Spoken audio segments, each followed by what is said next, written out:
previous session, we have seen the design of knuckle joint for various parts as like its rod, its pin, eye, double eye or fork. Now we'll have maintain that sequence while design procedure. So as per the title, I'm going to tell you what is the exact design procedure for designing of knuckle joint. So for learning of design procedure, we'll have to combine all the components which we have designed in previous session. So one by one I'll tell you. So first step, of course, from the structure, you can see the structure. This is eye, pin, fork. In case of 2D diagram, fork, pin is situated over here and eye. Now it is having two rods at the two ends which is having same diameter on which empirical relations are based. Therefore, we'll have to calculate first will be the diameter. That is very important. And before that, as I told you, the first step is to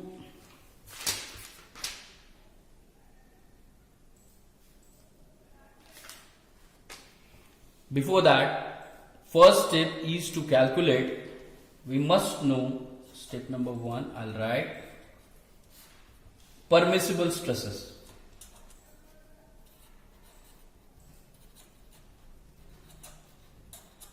Permissible stresses.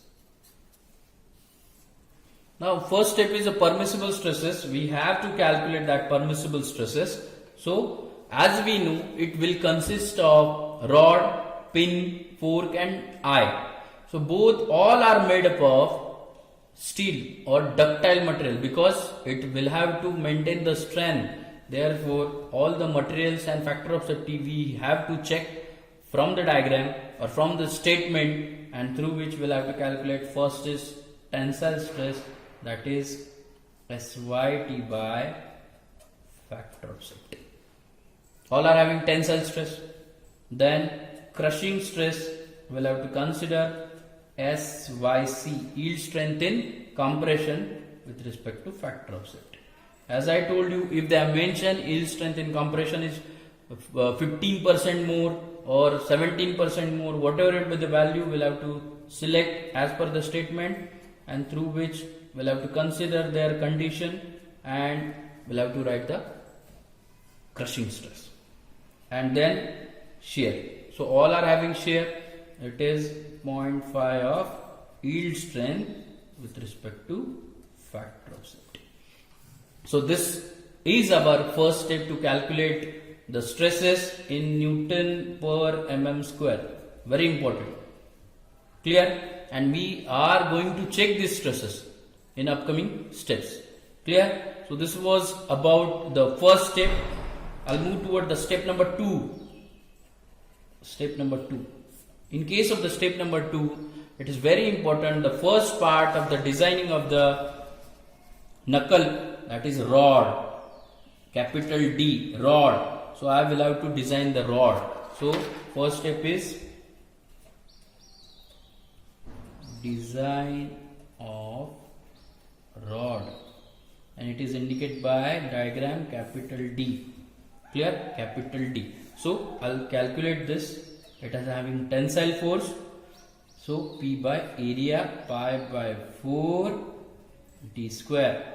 Therefore D is equal to square root of 4p by pi into sigma t, through which we'll have to calculate, this will be the D, and that is our first step to calculate the diameter of rod.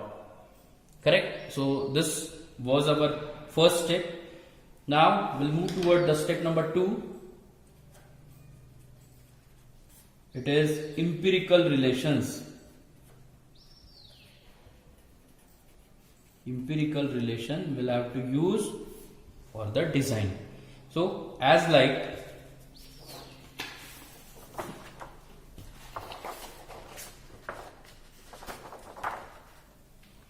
so in case of the empirical relation, as I told you, we'll have to calculate enlarged diameter D1 is equal to 1.1 times D. That is enlarged diameter we'll have to consider. Then small a, thickness of fork, it is 0.75 times D. Correct? Then the thickness of or width of I will have to consider B is equal to 1.25 times D. Then DO, enlarged diameter of the fork, that is DO, is nothing but it is a twice of D. Then diameter of pin head, indication D1, is equal to 1.5 times D. So these are the empirical relations which we have calculated from this diameter. Is that clear? So this was our step number 2.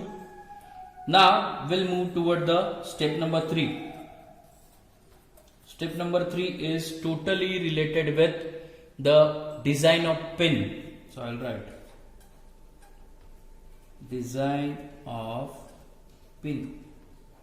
So in case of the pin, we have seen the stresses sigma T is equal to P by area. Area of pin is pi by 4 D square. Correct? Through which we know the diameter also. So we have to calculate diameter from the pin. But many times, as I told you, the diameter of pin will have to calculate.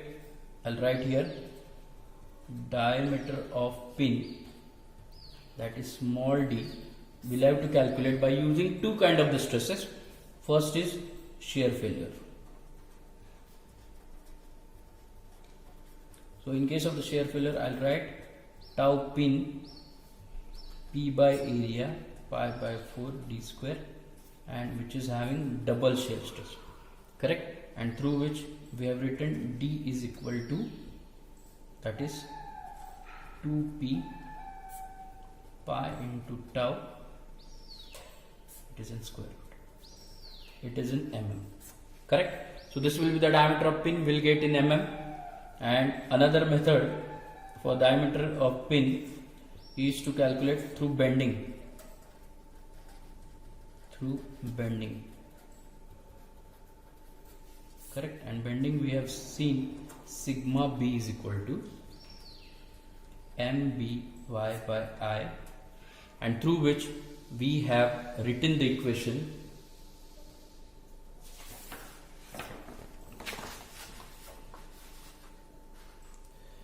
correct. For bending we have written the equation directly. I'll write d is equal to cube root of,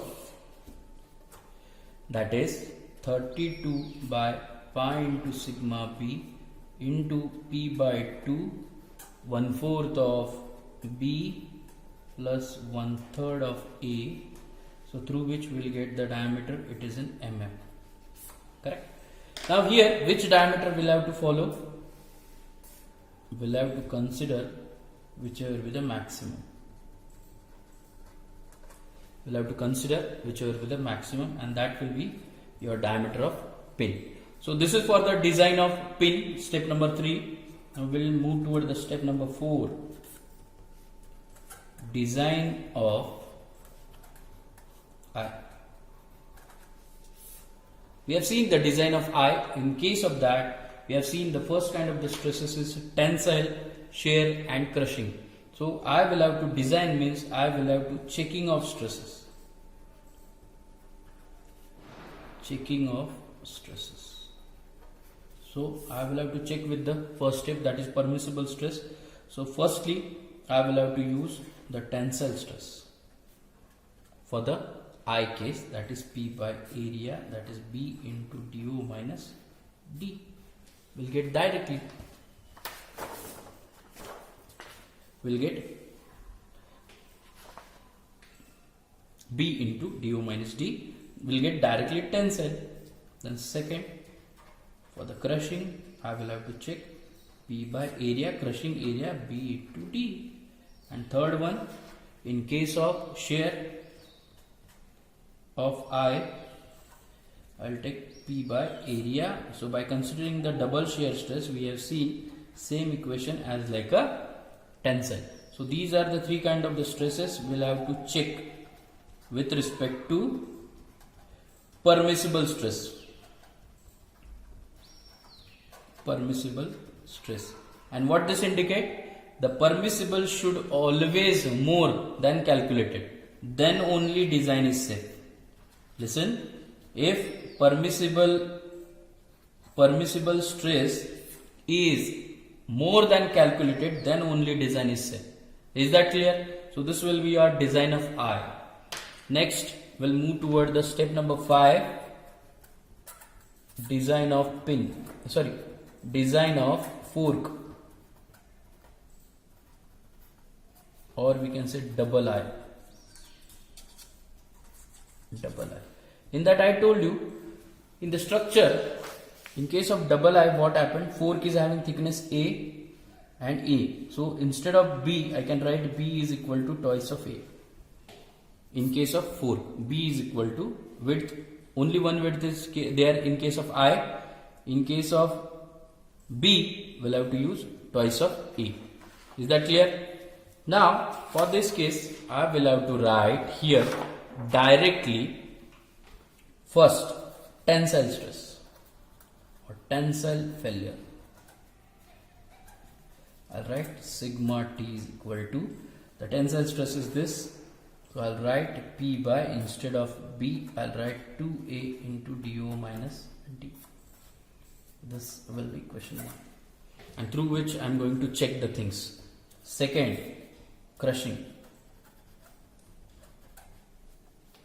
In case of the crushing, I'll write sigma C is equal to P by area, that is 2AD. Instead of B, 2A. Third, shear failure.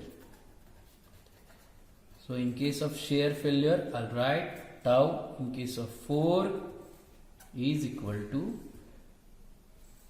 P by area, that is P by 2A into dO minus D. So these 3 equations I am gonna check for permissible stresses. Permissible stresses. And if it is so, the permissible stress values are more than calculated, then I will have to say the design is safe. So this is the basic procedure while designing the knuckle joint. I told you this, I revised the things. First of all, we have to calculate the permissible stresses in case of tensile, crushing and shear. After that, we have seen the design of rod, which is the first part through which we have designed with respect to tensile stress. After that, we have seen the empirical relation. Then we have gone towards the design of pin. Through pin, we have to, our ultimate aim is to calculate the diameter. After that, design of eye. So eye section in case of tensile, crushing and shear we have calculated. And in case of fork, I just used, instead of B, I will have to use 2A. So tensile, crushing and shear we have calculated, and through which we can say if the calculated value is calculated value is less than permissible, then we can say the design is safe. So this was the basic design procedure. I hope you understood this. Thank you.